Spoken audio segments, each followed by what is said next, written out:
салом бинандаи гиромӣ, ахбори озодиро ман Зарангези Наврӯзшоҳ бо ҷамъи ҳамкорон тақдими шумо мекунем.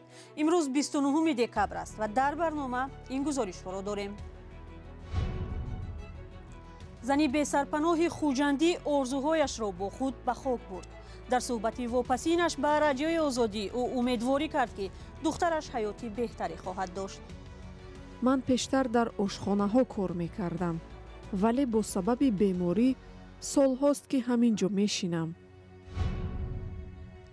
муҳимтарин ҳаводиси Тоҷикистон дар соли 2022 аз таъқиби эътирозҳои Бадахшон то шикояти Эмомалӣ Раҳмон дар нишасти сарони кишварҳои минтақа. ва бурдубохти овозхонони тоҷик дар соли 2022 албатта хотирот ва паёмҳои солинавии сарояндаҳои маҳбуб дар Тоҷикистон. аввал тинҷӣ бошад, соли ба баракат бошад, зиндагии ҳамаи мо боз аз ин рӯзам бо беҳтар шавад. барномаро бо хабаре аз шимоли Тоҷикистон шурӯъ мекунем. дар 2 ҳафтаи ахир дар хиёбонҳои шаҳри Хуҷанд 3 бесарпаноҳ ё ба истилоҳи русӣ бомж даргузаштааст. масъулини созмони ҷамъиятии диёр ки ба ин афрод кӯмак мерасонад мегӯянд сабаби марги оворагардон сардиву гуруснагӣ ва беморӣ аст. бо яке аз ин бесарпаноҳон чанде пеш ҳамкори мо Фарзон Муҳаммадӣ суҳбат дошт. қарор буд дар борааш филми мустанаде омода шавад, аммо ахиран хабари маргаш расид. қиссаи ҳузнангези зани оворагардро ҳамроҳ мебинем. Наташа Шигина, сокини 38 солаи шаҳри Хуҷанд, ҳафтаи қабл дар бораи саргузашташ ва беморие ки дошт дар назди дурбини радиои озодӣ суҳбат карда буд. ба нақли худаш дар кӯдакӣ аз волидайн маҳрум монда ва дар пайи зиндагии нобарор солҳои охир бехонаву ҷой мондааст. чанд соли охир аз бемории саратони амрози занона ранҷ мекашид ва субҳи 26 декабр фавтид. аз ӯ як духтари 12 сола бо номи Вика ба ёдгор монд.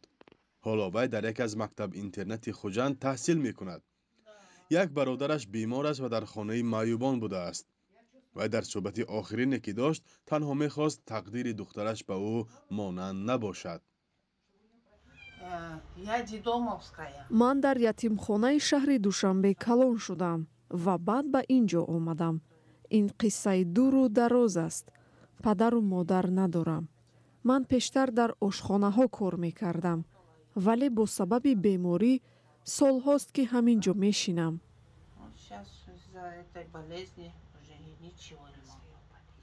ҳангоми беморӣ ба ӯ одамони хайлхоҳ ва ҳамтақдиронаш кӯмак мекарданд.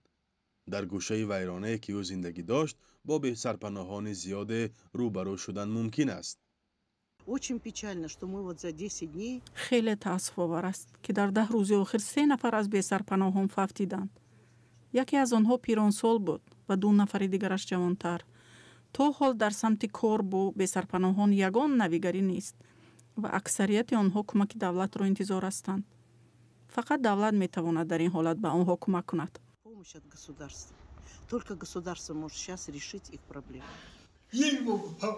созмони диёр дар Хуҷанд дар охири моҳи сентябри соли 2021 бо мадади бунёди нотабене ва ихтиёриён шахсони бесарпаноҳро дар суғд муайян кард ва дар миёни онҳо пурсиш гузаронд. таҳқиқ маълум кардааст ки дар вилояти суғд қариб 500 бесарпаноҳ зиндагӣ мекунанд. муаллифон мегӯянд дар 2 сол танҳо дар Хуҷанд 30 шахси бехонумон дар кӯчаву гаражҳо ва ҷойҳои дигар фавтидаанд. синни миёнаи онҳо 35 аст. Фарзон Муҳаммадӣ, радиои озодӣ, шаҳри Хуҷанд. ҳоло рӯ меорем ба муҳимтарин ҳаводиси соли 2022 ки Тоҷикистон шоҳиди он шуд. таъқиби эътирозгарон дар вилояти мухтори кӯҳистони Бадахшон, саркӯби хабарнигорону блогерон, ҷанҷол дар марз бо Қирғизистон, ширкати тоҷикон дар таҷовузи Русия ба хоки Украина ва шикояти Эмомалӣ Раҳмон ба Владимир Путин дар нишасти сарони кишварҳои Осиёи марказӣ аз мавзӯъҳои сербаҳси имсол буданд. дар ибтидои соли 2022 баҳси ҳукумати Тоҷикистон бо фаъолони бадахшонӣ ки аз соли 2012 шурӯъ шудааст ба авҷи худ расида боиси фавти беш аз 30 иштирокчии эътирозҳо ва чанд тан аз афсарони ниҳодҳои давлатӣ гардид. гирдиҳамоиву эътирозҳои моҳи ноябр ки пас аз куштори Гулбиддин Зиёбеков дар шаҳри Хоруғ ва ноҳияи Рӯшон оғоз ёфта буд, то моҳи май идома кард.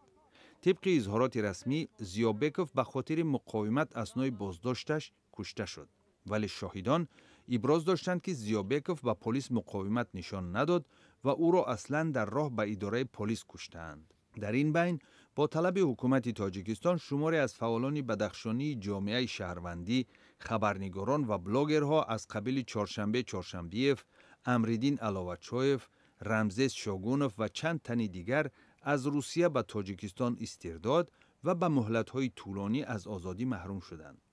در میانه‌های ماه می حکومت عملیاتی به قول خود ضد تروریستی در شهر خوروغ و ناحیه روشن را راه‌اندازی نمود که در رفت آن بیش از 20 نفر و از جمله رهبر غیر رسمی جوانان بدخشانی محمد باقیروف کشته شد. تعقیب فعالان بدخشانی تا هنوز خاتمه نیافته است. در دوام سال 2022 و به ویژه بعد عملیات در ولایت مختار کوهستانی بدخشان، حکومت تاجیکستان کمش 7 خبرنگار و بلاگر را بازداشت و از آزادی محروم کرد.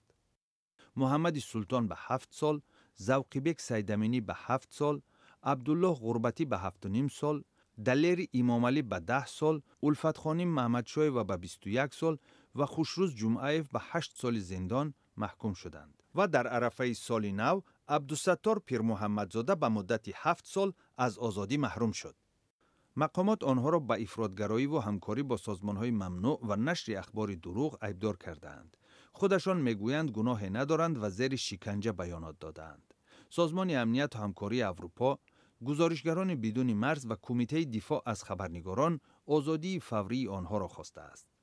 بحث دیگر که از سالهای گذشته میراث مانده تا حال حل خود را نیافته است، تشخیص و علامتگذاری مرز تاجیکستان و قرقیزستان است که سال 2022 شاهدی کمش 14 مناقشه خونین گردید. از 14 تا 17 سپتامبر در مرز بزرگترین مناقشه بین دو کشور از زمان استقلال روی داد. تاجیکستان آن را تجاوز نظامی به قلمروش نامیده است. قرقیزستان نیز عین ادعا را دارد. وزارت امور خارجه تاجیکستان گفت در درگیری ها بیش از 50 نفر کشته و تقریباً 200 کس مجروح شدند. در نتیجه درگیری 62 شهروند قرقیزستان کشته شد که 40 نفر آنها نظامی بودند. تقریباً 200 کس جراحت برداشت.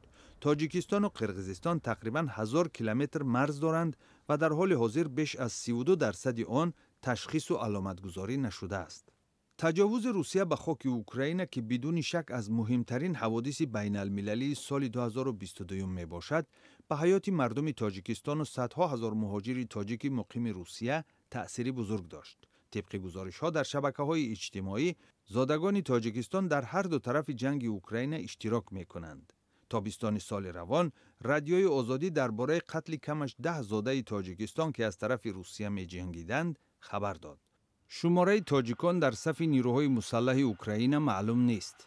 در ماه سپتامبر سال 2022 پرزیدنت روسیه ولادیمیر پوتین سفربری جزئی 300,000 افسر و سرباز به ارتش روسیه را اعلان کرد که از یک طرف تاجیکانی دارای 2 شهروندی را به خدمت در ارتش روسیه وادار نمود.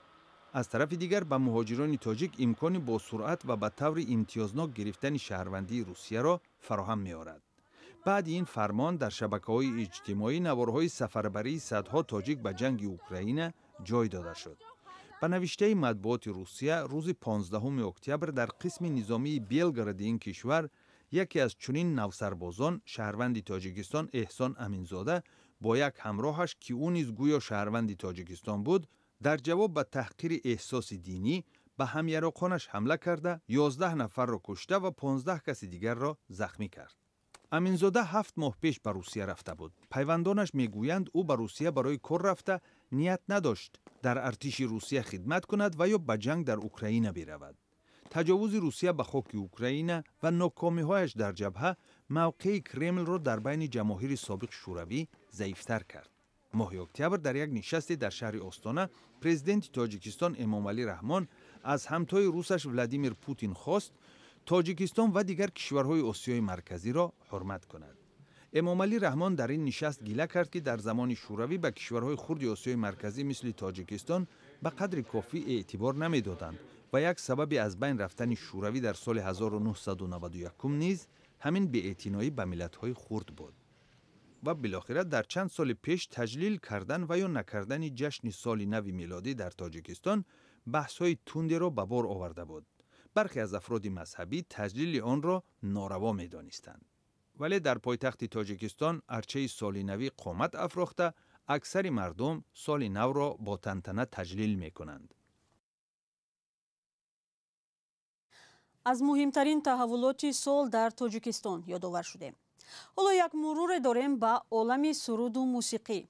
امسال در تاجیکستان کدام ترانه‌ها سرشنونده و کدام سراینده‌ها پرآوازه بودند و عموماً 2022 برای صنعت تاجیک چه سالی بود؟ بردوباخت ساحه موسیقی و استرادا در گزارش از سرویناز روح‌الله و امیر ایسایف پیشنهاد شما می شود. سال 2022 سال ترانه‌های نوی نگین امونقулова و روی صحنه آمدن یاسمین давлатова، جادوگری مهرنگاری رستم و متروی سفر محمد و جدایی مبارز عثمانов بود. بوی بارون و دلبر دو نماهنگی نگین امونقулова آوازخوان تاجیک تنها در 3 ماه اخیر سربیننده و میان شنوندگانش محبوب شد. خود نگین از این خوشحال است. آمد سال نو به کل مردم تاجیک و کل مردم دنیا مبارک باشد. الهی سال اول تنجی باشد، سال به برکت باشد، زندگی همه ما باز از این روزم با بهتر شود. یاسمین давлатова آوازخوان جوان هم از نگین امونقулова کم نآمد و امسال پروازی بلند داشت. سال 2022 یگان توی خورسندی بدون کبوتر اون نگذشت. هرچند باری اول این ترانه را گروه شمس سراییده بود. این آهنگ مردمی رقصی در شبکه‌های اجتماعی تنقید کاربران را هم به میان آورد. اولش کبوتر بود، بعدا یک سرود دیگر کردم که به نام یاری کلابی برای مردم تاجیک. نگفته نماند همشون دوست می‌دارم، مردم ختلان، مردم رشت، مردم سوخت. مهرنگاری رستم آوازخوان جوان تاجیک سال 2022 را با ترانه جادوگر گسل می‌کند. این آوازخوان می‌گوید که در سال جاری هواداران ترانه‌هایش افزود. این سال بسیار محبوب دل‌های خلق گردید و در مدت 3-4 ماه به 4 میلیون ویو الکی رسید در سامانه یوتیوب. اما سفر محمد رستم آوازخوان تاجیک و برادر مهرنگار از موفقیتش در سال 2022 چندان راضی نیست، هرچند سرودهایش میلیون‌ها هوادار داشتند. نمیدونم این جوانی باشه چی باشد، من هیچ وقت از خود راضی نیستم.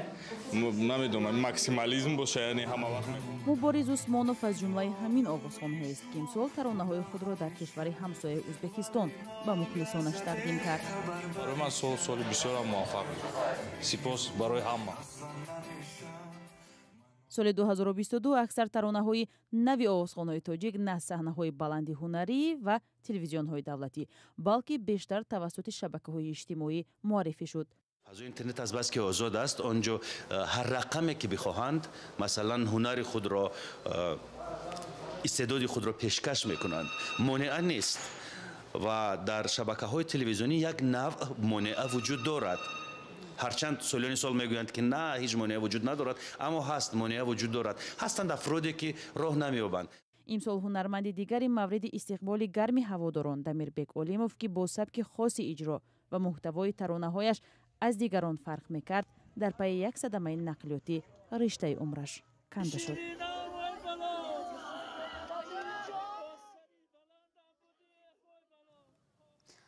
آهنگ و ترانه‌های معروف سال بخش دیگری پیام و آرزو و نقشه‌های سال نوی آوازخوانان را در برنامه خبری فردا تقدیم شما میکنیم. حالا می رویم با یک خبر. سازمان ملل متحد کاری برخی از برنامه‌های بشردوستانه اش را در افغانستان قطع کرد. سبب هم این است که طالبان فعالیت زنان در سازمان‌های غیر دولتی را در این کشور منع کردند. مسئولین سازمان ملل می گفتند منع کار زنان در نهادهای کمک رسان برای مردم افغانستان پیامدهای فاجعه بار خواهد داشت. برنامه اخباری آزادی در همین جا به پایان می رسد، ولی خبر و گزارش های نو و تازه را از سامانه رادیوی آزادی و در صفحه های ما در فیسبوک و اینستاگرام، توییتر و تلگرام و تیک تاک و ادنکلاسنیکی پیگیری کنید. اگر خود شما هم شاهد خبر و حادثه هستید و می خواهید به ما در میان گذارید، با رقم های رادیوی آزادی تماس گیرید. خدا نگهدار.